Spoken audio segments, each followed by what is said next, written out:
We are learning more about the man who was out of jail on bond and under electronic monitoring when police say he killed 4 people, including a baby. I'm Clarice Tinsley. Byron Carrillo was charged with aggravated assault against 2 of the victims he later killed. The assault case had not gone to court, and now Carrillo is dead. Police say he killed himself after murdering 4 of his neighbors. Fox 4's Sean Rabb has been looking through Carrillo's legal history and joins us in studio. Sean. Yeah, and now we know there are going to be a lot more questions. But first, Carrillo had been out of jail on bond and 2 months ago was arrested for violating the conditions of his bond. What tragically ended Sunday, December 3rd, started more than 2 years ago, August 7th, 2021.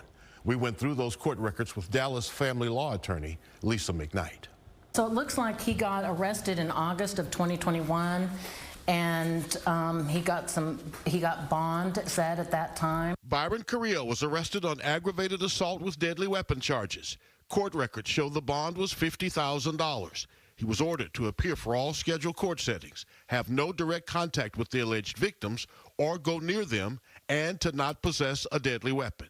And then the grand jury indicted him after that, and there was a lot of passes. Attorney Lisa McKnight says passes are just that, when scheduled court dates are skipped. You have to understand, first of all, people that are in jail are entitled to a speedy trial, and they get one, and those are priority for scheduling purposes.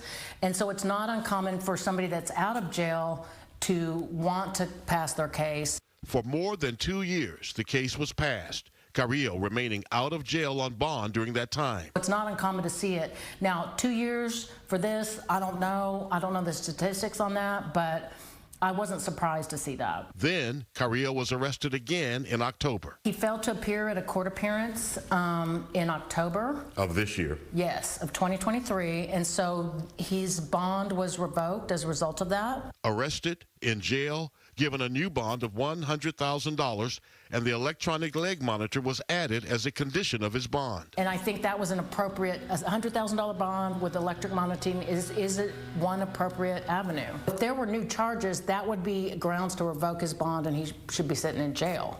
I mean, that would be the only way to stop somebody like this. If they're just bent on violating conditions of bond, don't really stop them. How do you know which one should be put in jail?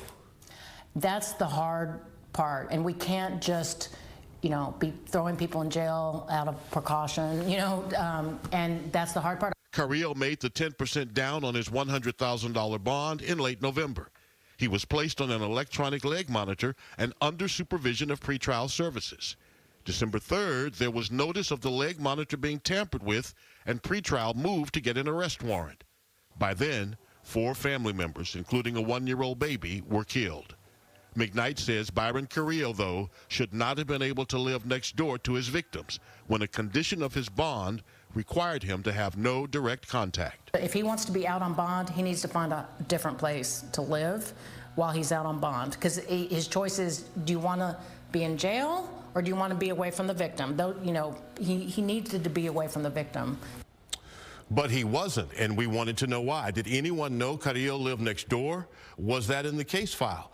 Just got an email from the district attorney as Fox 4 News went on the air. The DA says the police knew, the DA's office knew, the victim's civil attorney knew, and that the judge should have known as well. But no documents we reviewed today indicated any specific stipulation that he could not live at his residence next door to where these folks live, whose lives he took. So more questions certainly to be asked. Sean, very, very troubling questions. Sean Rabb live. Thank you. All right.